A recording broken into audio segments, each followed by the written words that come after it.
Hey guys, sorry, my phone kind of glitched and stopped recording, so I had to kind of play back to see where I left off. So, Baldur, B-A-L-D-U-R, is a Norse god, is associated with the legend of the mistletoe. His mother, Frigga, honored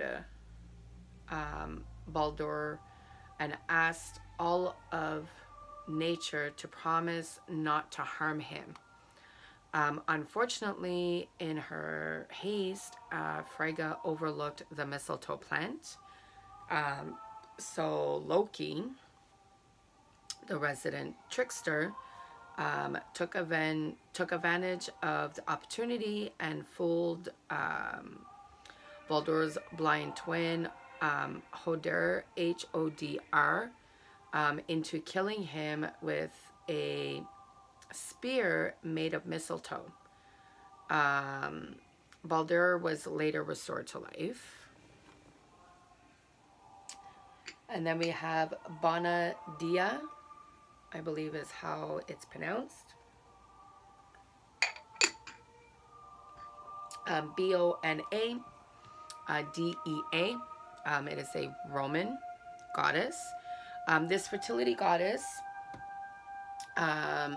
was worshipped in a secret temple on the Aventine Hill in Rome.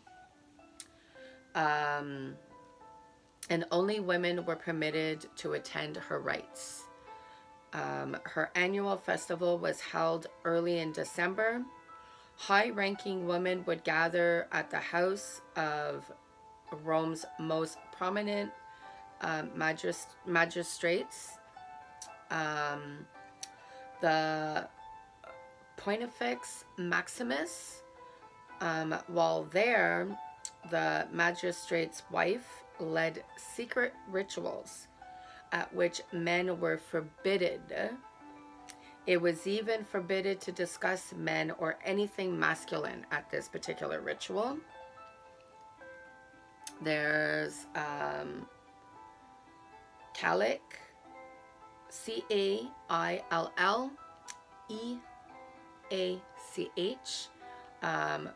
Bohur, B-H-E-U-R. This is a Celtic goddess. Scotland. She is also called Beira, B-E-I-R-A, the Queen of Winter. She is the hag aspect of the triple goddess, and rules the dark days between Samhain and Beltane.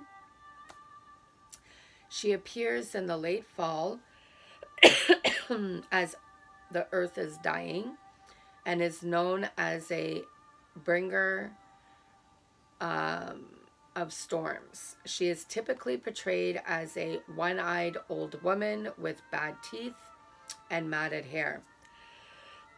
Excuse me. Mythologist Joseph Campbell says that in Scotland, she is known as Calic, Bahur, B-H-E-U-R, like I said, while along the Irish coast, she appears as Calic Bear, or Bearer. And then we have Demitar, which I've worked with Demitar before.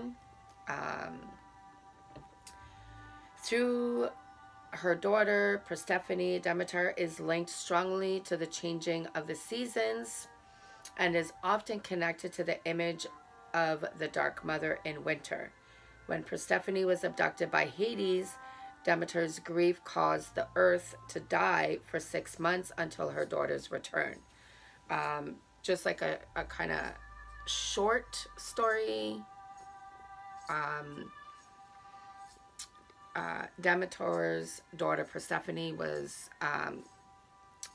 abducted by Hades and brought down to the underworld, where she stayed for 6 months. And Demitar, like, literally rampaged the earth to try and find her daughter. And, you know, she was asking Zeus and, you know, other gods to help. Zeus did not want to interfere, but knew who had abducted Persephone. So, you know, he, long story short, kind of mediated between the two, so to speak. And because Persephone ate 6 pomegranate seeds while she was down in the underworld with Hades, you know, he put food there. Because in the underworld, if you take anything or consume anything from the underworld, you have to stay there. So they came to an agreement because she ate 6 of the pomegranate seeds. So she would spend 6 months in the underworld with Hades, and then she would spend 6 months on Earth with her mother.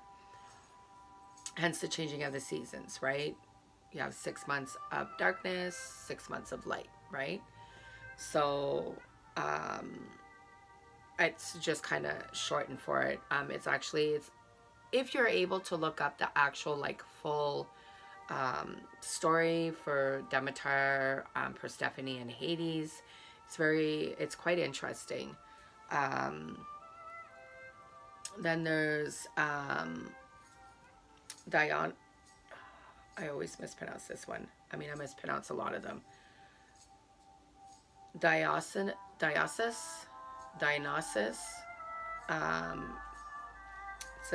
It's a Greek god. A festival called Brumalia was held every December in honor of Dionysus and his fermented grape wine. The event proved so popular that the Romans adopted it as well in their celebrations of Bacchus. Then there's Frau Hall, Frau.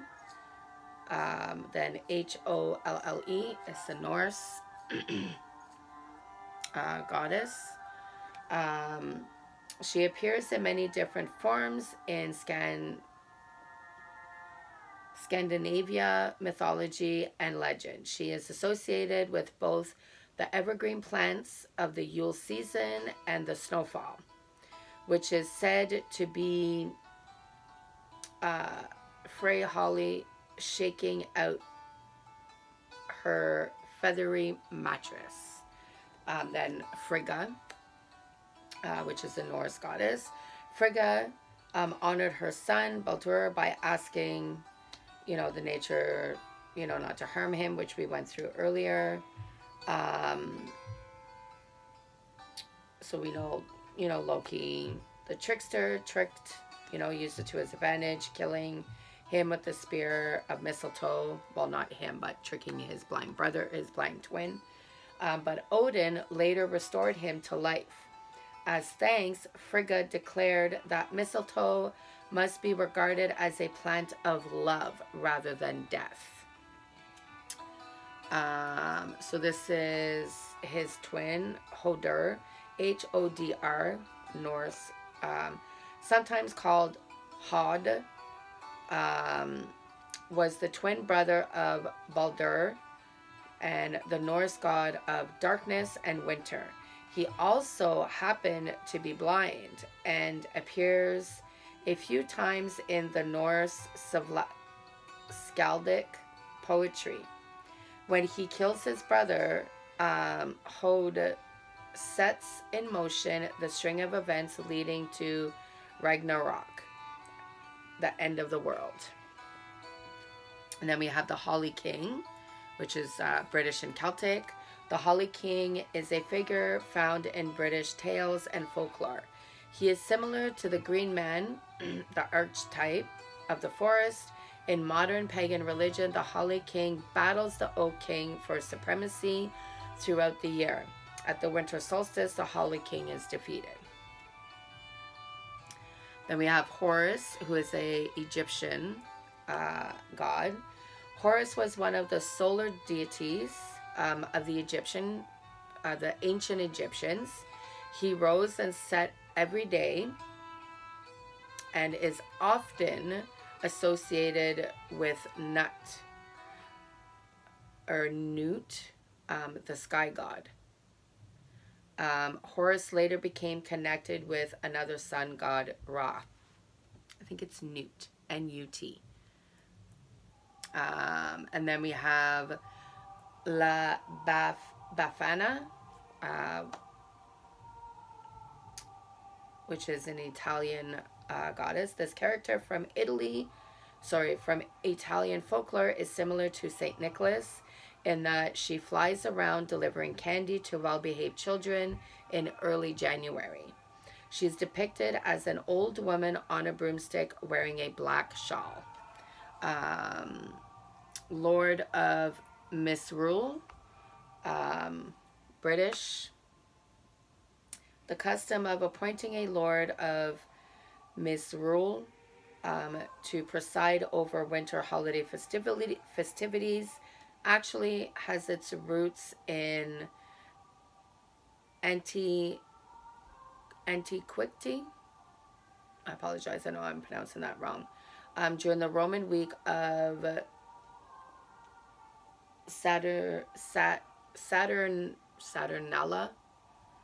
Typically, the Lord of Misrule was someone of a lower social status than the homeowner and his guest, which made it acceptable for them to poke fun at him during drunken rivalries. In some parts of England, this custom overlapped with the Feast of Fools, with the Lord of Misrule being the fool. There was often a great deal of feasting and drinking going on, and in many areas there was a complete reversal of traditional social roles, albeit a temporary one. Mithra was created as part of a mystery religion in ancient Rome. He was a god of sun who was born around the time of winter solstice and then experienced a resurrection around the spring equinox. So you get kind of the story where the Christians took this particular sun god and kind of made it into Jesus, because as we know, they say Jesus was born on December 25th, which he wasn't, but anyways, whatever. They took this God and basically kind of turned him into Jesus. That same type of aspect, that same type of energy, because Jesus is born on December 25th on Christmas Day, and then he dies and is resurrected on Easter, right? So for us, it's the spring equinox. So, yeah, once again, you know, Christians taking... Anyways, so... I'm sorry, guys. Then there's Odin, who is a Norse god. In some legends, Odin bestowed gifts at Yuletide upon his people, riding a magical flying horse across the sky. This legend may have combined with that of Saint Nicholas to create the modern Santa Claus, right? Then there's Saturn, which is Roman. Every December, the Romans threw a week-long celebration, democracy and fun, and called it Saturnalia, in honor of their agricultural god, Saturn. Roles were reversed and slaves became the masters, at least temporarily. This is where the tradition of the Lord of Misrule originated from. Then there's Spider Woman, Hopi, H-O-P-I, or Hopi.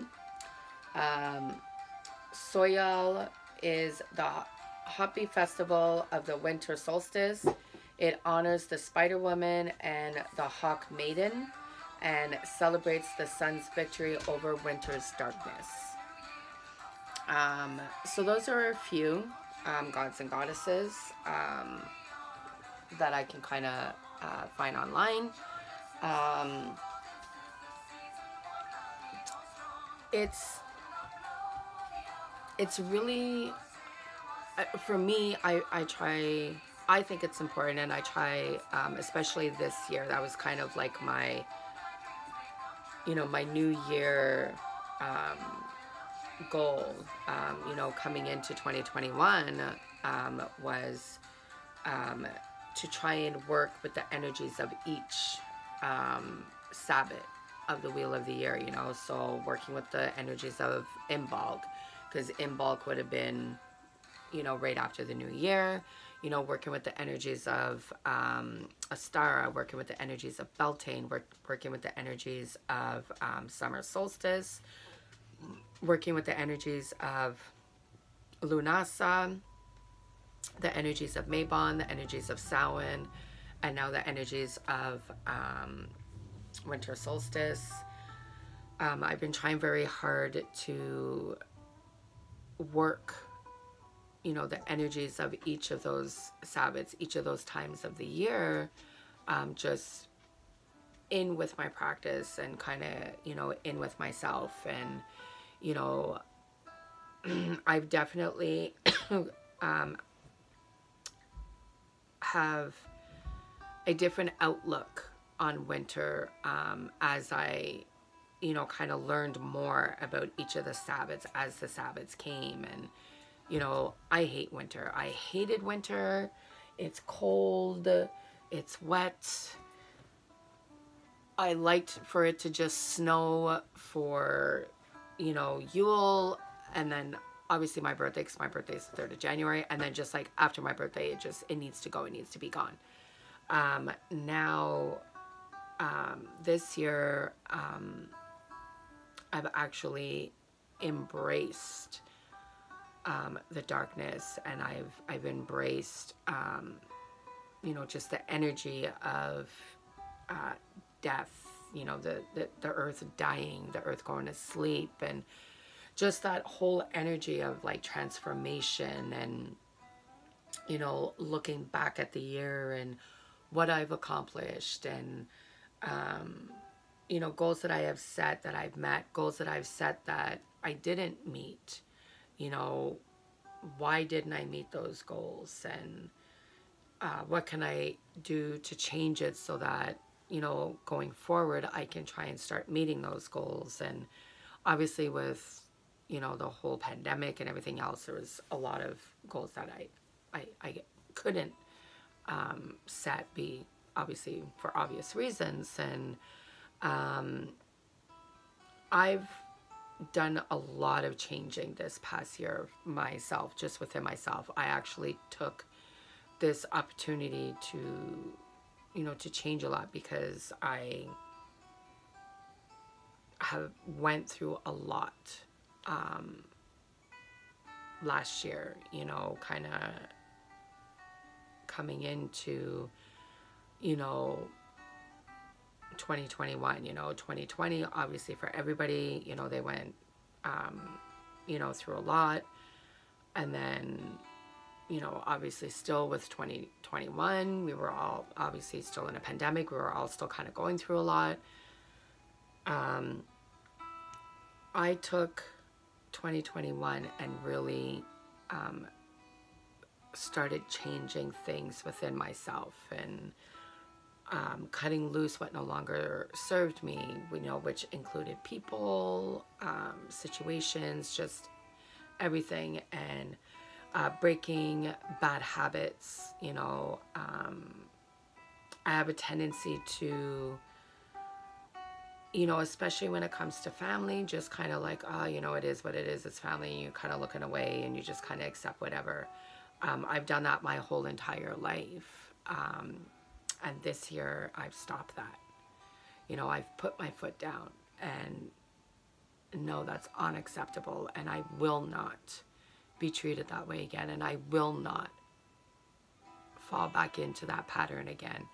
I've come a long way this past year, especially just in my spirituality, you know, and everything, and I want to continue to go even further. You know, I had a lot of blocks in my way this year, so that I allowed in, and now going forward, as I was kind of coming into the fall, and again the darker, you know, darkness kind of coming in, I was like, no, like I can't do that anymore. Like I need to stop allowing that type of energy in, and allowing those type of people in. I've done everything I can for them. Like, that's it, it's done, no more.